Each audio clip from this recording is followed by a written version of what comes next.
We got to expose the cockroaches. We've got to stop being afraid of this stuff, start being real. And this is the way real transformation. And this is the way the world's going to know that Catholicism is real. It's the real deal, because you're meeting me on the level where I'm in a place of pain. You're not just talking about mere doctrine. You're helping doctrine to come alive. And why I would want to enter into what appeared to be mere rules. No, this is a love affair. And my lover, the bridegroom, has come to rescue me from all of these other lovers that have actually enchained me. Yeah. And so you mentioned trauma. So it really is a trauma. Like, I don't know what the average age is, 10, when like a young boy, I guess, is exposed to pornography for the first time. So like, I've heard tons of stories of how people can't comprehend it. It's like it's just so evil, and they don't really have an attraction to it at first, but something develops where they do become attracted to it. So what do you think the root causes of that are? Why when they get to an older age, they're watching pornography like every night or every week? Sure, let's break into it. This is Michael. You're throwing me really good stuff here. So it's some meat. So buckle your seatbelt here, kids. So the average age of exposure to pornified images, and let's set some groundwork, right? Michael, you and I are younger than some of the older generations, obviously, and some of the older generations, when they think of pornography, they think Playboy.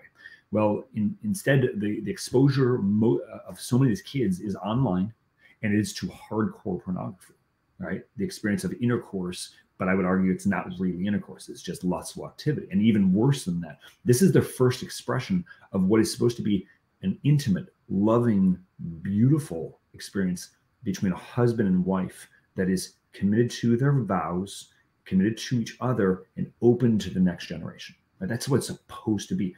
They don't get this. They're not getting this message. They're being programmed by this other message. So it's between ages of 8 and 11. I've worked with an 8-year-old. I'm working currently with an 81-year-old. So this does not, this knows no bounds. And by the way, the 81-year-old is doing very, very well, of which I'm very grateful. And he's finally getting answered, finally getting healing. Better late than never, better on this side of eternity. So however old you are, you're never too old to learn a new trick to receive the healing you need. But I've also heard stories of a kid in 6 years old in therapy dealing with this stuff. Okay. And in my book, I talk about a 5-year-old boy who was exposed, and there was an attempt to act that out on a 4-year-old girl. Okay. It didn't happen. Thank God. The mother intervened very quickly.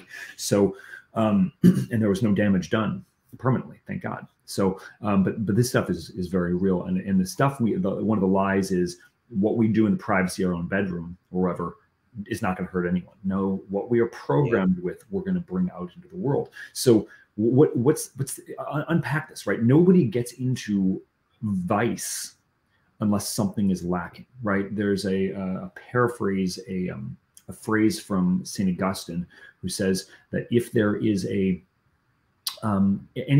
genuine spiritual need that's not met, must be met with carnal desire. Okay, not will be or might be, but must be. Why? Because it's a depth that needs to be there.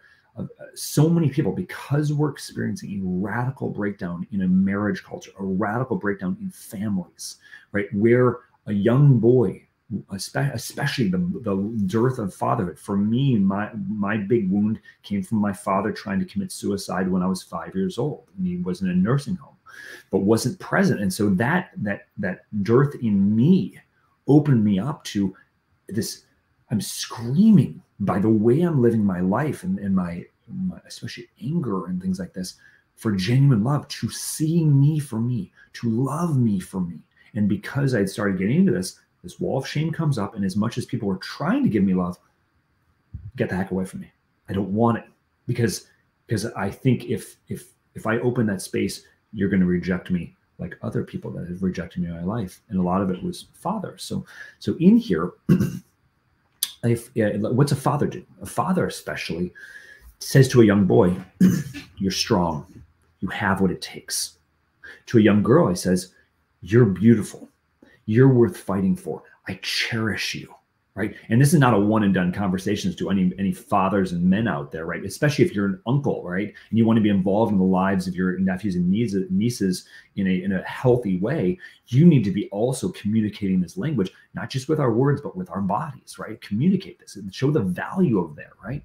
And then obviously, right, for our mothers, right, the closeness, the warmth that's there, right? We're looking and aching for this. And then especially the witness between husband and wife, all fathers and mothers out there who are hearing this, the greatest gift you can give to your kids is to love your spouse, right? Protect your marriage. Right now, there are so many assaults that are heading from all things, and you might be at fault. By the way, Lent is coming up, all right? So enter into this battle. What junk do we need to get real with? What things what virtues do I find I'm lacking that I'm communicating that message to my sons and daughters, right? This is an arduous task here, right?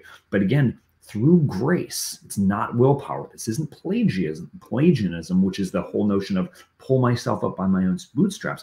I have to open myself to grace and then respond to that grace, which is the power, the life, the love of God to transform all things, to make all things new. And so if we aren't receiving these things growing up, the wounds of our childhood, these wounds don't just go away, just like the old phrase goes, Michael, emotions buried alive are still alive, right? And especially shame, which is a reality, but also it's an emotion, right? It's both on there. The guilt, shame, self-hatred, as I said earlier, those things don't just go away. And if they're rooted in trauma, these are the experiences of uncomfortable emotions that we can't seem to let go of them. They're like, I like to use the example of an emotional hand grenade. It went off years ago. We can't find the pin. I can't disarm that bomb. I don't know what to do. And so I feel this here. And shame, again, this can't be overstated. I'm bad, you're bad, and I'm going to take you down here. Instead of, let's be honest, let's get real about this mess, and let's go to the one who can actually heal it.